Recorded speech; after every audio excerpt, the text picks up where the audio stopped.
Hi friends, Kobali Hotstar వాళ్ళు తీసుకొచ్చినటువంటి కొత్త వెబ్ సిరీస్. ఇందులో రవి ప్రకాష్, శ్యామల మెయిన్ లీడ్స్ అయితే చేశారు.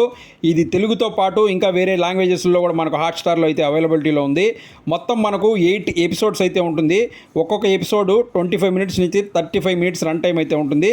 సో ఈ సిరీస్ అయితే చూశాను. ఇది చూసిన తర్వాత ఎలా ఉంది అంటే సో బూతుల్ని మాత్రం ఒక రేంజ్లో వాడారనిపిస్తుంది ఈ సిరీస్లో. అవసరం లేని చోట కూడా డైలాగ్ రాయిపించి దాన్ని ఆర్టిస్ట్ దగ్గర చెప్పించారేమో అన్న విధంగా అయితే ఉంటుంది. సో ఆ రేంజ్లో అయితే ఈ బూతుల్ని వాడారని చెప్పొచ్చు ఇందులో. సో ఇక స్టోరీ ఏంటి అనేసి కనుక చూసుకున్నట్లయితే ఏపీ తెలంగాణ సరిహద్దులో ఉన్నటువంటి రాయలసీమ ప్రాంతంలో ఈ యొక్క స్టోరీ అనేది జరుగుతుంది అనమాట. సో ఈ ఊర్లో ఉన్నటువంటి 2 కుటుంబాల మధ్య జరిగేటటువంటి తగాదాలే ఈ స్టోరీ అనమాట. ఈ ఊర్లో ఉన్నటువంటి సాంబయ్య అనే వ్యక్తి, అతని కొడుకులు గోపి, శ్రీను, రాము.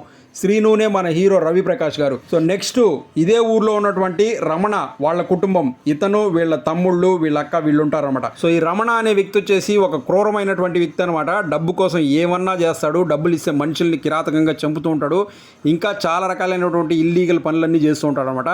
సో అటువంటి ఒక ఫ్యామిలీతో హీరో ఫ్యామిలీకి వచ్చినటువంటి గొడవలేంటి, ఆ గొడవల వల్ల హీరోకి వచ్చినటువంటి ప్రాబ్లమ్స్ ఏంటి, ఆ ప్రాబ్లమ్స్ నుంచి హీరో ఎలా బయటపడ్డాడు, తన ఫ్యామిలీని ఎలా కాపాడుకున్నాడు, అసలు ఇంతకీ ఏం జరిగింది అన్నది మనం ఈ వెబ్ సిరీస్లో చూడాల్సి ఉంటుంది అనమాట. సో ఇది స్టోరీ. సో ఈ స్టోరీని డైరెక్ట్ చూపించిన విధానం కనుక చూసుకున్నట్లయితే కొంచెం ఇంట్రెస్టింగ్గానే చూపించాడని చెప్పొచ్చు. స్టార్టింగ్ 3 ఎపిసోడ్స్ మాత్రం మనకు చాలా ఇంట్రెస్టింగ్గా ఉంటుంది. అంటే ఏం జరగబోతుంది అని చూసే విధంగా అయితే ఉంటుంది. అలాగే ఎండ్కి వచ్చేసరికి ఒక ట్విస్ట్ అనేది రివీల్ చేసి ఎండ్ చేసి దీనికి సెకండ్ పార్ట్ కూడా ఉండబోతుంది అన్న విధంగా అయితే ఎండ్ చేశాడు. ఆ ఎండ్ పార్ట్ కూడా బాగుంటుంది. మధ్యలో కనుక చూసుకున్నట్లయితే మనకు చాలా సినిమాల్లో చూసినటువంటి రివెంజ్ డ్రామా లాగా ఉంటుంది. అక్కడ కనుక డైరెక్టర్ ఇంకొంచెం ఏదైనా డెప్త్గా స్టోరీ పెట్టుంటే ఇంకా బాగుండేది అనిపించింది.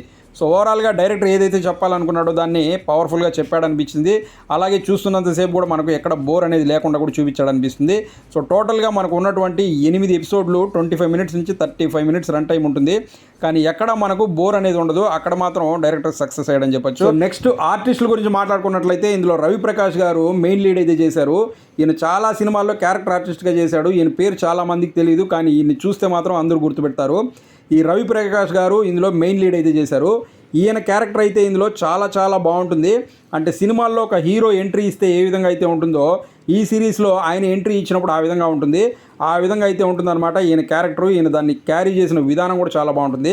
సో ఆయన కెరియర్కి ఉపయోగపడేటటువంటి ఒక మంచి క్యారెక్టర్ అని చెప్పొచ్చు. ఆయన అయితే చాలా చాలా బాగా చేశాడని చెప్పొచ్చు. సో నెక్స్ట్ ఇందులో శ్యామల గారు కూడా మెయిన్ క్యారెక్టర్ అయితే చేశాడని చెప్పొచ్చు. ఆయన క్యారెక్టర్ ఓకే, ఉన్నంతలో ఆయన కూడా బాగానే చేసింది అని చెప్పొచ్చు. సో నెక్స్ట్ ఇందులో మెయిన్ విలన్ క్యారెక్టర్ చేసినటువంటి రమణ క్యారెక్టర్ చేసినటువంటి అతను వచ్చేసి రాకీ సింగ్. అతని క్యారెక్టర్ కూడా చాలా భయంకరంగా ఉంటుంది. ఆ క్యారెక్టర్ని అతను చూపించిన విధానం కూడా అదే విధంగా ఉంటుంది. అతనైతే ఆ క్యారెక్టర్ బాగా సెట్ అయ్యాడు. అతను దాన్ని చాలా బాగా క్యారీ చేశాడని చెప్పొచ్చు.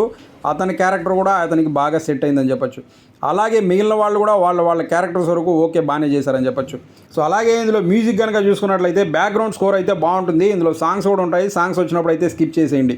సో అలాగే ఇందులో కెమెరా వర్క్ మాత్రం చాలా బాగుంటుంది. నైట్ షాట్స్ అవన్నీ కూడా ఉంటాయి. అవన్నీ చాలా బాగుంటాయి. సో ఓవరాల్గా కోబలి సిరీస్ ఎలా ఉంది అంటే మీకు వైలెన్స్, యాక్షన్ ఎక్కువ ఉన్నటువంటి సిరీస్లు చూడాలి అనుకుంటున్నట్లయితే దీన్నైతే చూడండి, మీకైతే నచ్చుతుంది.